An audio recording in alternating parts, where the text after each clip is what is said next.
Welcome to the Saturday Athens podcast. We are live here from SEC Media Days in Nashville and are fired up to be joined by the Athletics' Seth Emerson. Seth covers the Georgia Bulldogs for the Athletic and college football at large. Seth, good to see you. Welcome to the show. Thank you. I want to ask you today, I'm always interested in the message that Kirby gives at these because I don't think he ever misses an opportunity in the media abroad to spread whatever message that he's wanting to spread for the year. And it seemed to me the focus of that was better never rests being the mantra of this year's team, and that they will not be a slave to complacency. Right. What were your thoughts on his availability today and where he stands moving into the season? Yeah, it's kind of the next progression from the spring was eating off the floor and humility and basically pretend that, you're not the two-time defending champs with everyone's expectation that you'll get in the third.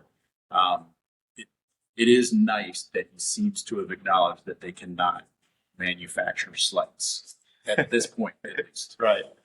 They can't pretend that people are predicting them to be 7-5.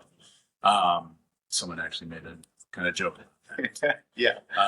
So they're not doing that. And I was also kind of I was watching to see how he responded to any questions about the offseason troubles in the main room. At least he only got one question about it out of the 13, possibly because there's just not much meat on that bone at this point. But him and the players came here, I think, with an approach on that to basically try to kind of put an end to it by not giving anyone any more ammunition. You've been around the program a long time. Can you ever remember an off season where there was this much happening off the field? Obviously, with the tragic accident in January and then everything going on as it pertains to speeding and arrests and things of that nature, a lot of off-field things have been at the forefront even after back-to-back national championships, which you would hope would be relieved.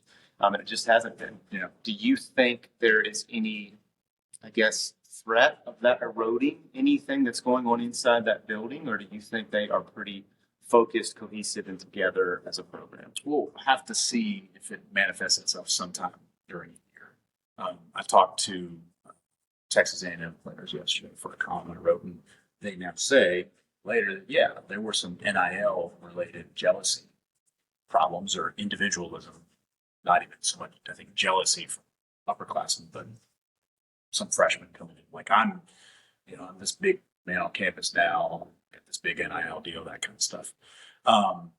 You don't find out about that until losses start to happen, and people then start to become honest and finger pointing and blame game.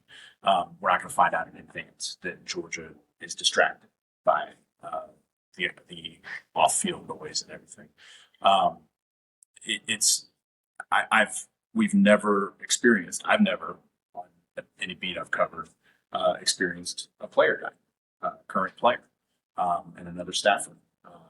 Car accidents, unfortunately, happen every day in America. This one involved speeding and drunk driving, racing. So, but that happens everywhere. It just happened to happen here, and it led to this cascading headlines. I have take that out. It's hard to take that out, but I have on this Georgia beat. People can point to any period. Like, there's a period during the Mark Richt era, 2010, 2009, 2010, where it seemed like someone was getting arrested every night. And some of it was for like silly stuff, like minor stuff. But what we've had this offseason is everything gets magnified because of the accident. And also because this is the two-time defending champs, and with great success comes great attention. One of the storylines I'm interested in as we shuttle towards the 2023 season is the leadership void that may emerge with someone like Nolan Smith, who was such a big presence on that team, with Stetson Bennett, who's obviously at the position with the biggest spotlight. Even guys like Chris Smith, who I think's impact have not been shouted from the rooftops as they should have been maybe. Who do you foresee, and maybe the three that were here today are the leaders in that category, but who do you see filling those voids, filling the shoes of a Nolan Smith, of a Chris Smith, of guys of that stature? Cedric Van Pran is definitely, he's He's been around forever. I think he's definitely the only offensive starter who was around for the 2021 season national championship game. No defensive players. He might be the only one. No, Brock Bowers was around too. Brock is, God love him, not going to be that leader type. Yep. He is not a verbal guy. Yep. Kamari Lassiter was here today. He's a leader type. Javon Bullard is that kind of guy. Javon Dumas Johnson in his own way, he is too. They've got guys like that. It'll be a little interesting at the quarterback position. Stetson Bennett wasn't the vocal leader. He had that swagger and that moxie that people kind of just, it rubbed off on other people. And so how is Carson Beck as, how do people gravitate towards him? What kind of effect does he have on them? Does a guy like Kendall Milton now should finally be the unquestioned starter at running back? Does he have a lot more leadership ability? So it tends to just kind of solve itself. Like you get those leaders. Although there have been years here where it did feel like there wasn't. We don't know at this point whether that will be the case this year. From your perspective, what is the storyline that most piques your interest, the thing that you are most compelled by to see how it plays out? I think it'd be really interesting to see them win a national championship again with Mike Bobo as offensive coordinator. But it almost might be like a by the way. Like that's something that like hasn't really been discussed. It wasn't asked much about here. Yeah. And there weren't questions in the main room to Kirby about the quarterback. I think people assume it's going to be Carson Beck, but they didn't ask about replacing Stetson. I think the Bobo angle, what this offense looks like, I tend to think it's going to be pretty wide open because they don't have Darnell Washington. Kind of made it, you kind of wanted him to be attached to the line more. Right. Whereas a Brock Bowers might be flexed out, moved around a lot. And same with Lawson Lucky and Pierce Sperlin is healthy and Oscar Delp. They're a little more kind of mobile tight ends. And they've got Dominic Lovett as a slot speed guy who's really good. Still got Latin Conkey, who's the same kind of like speed guy.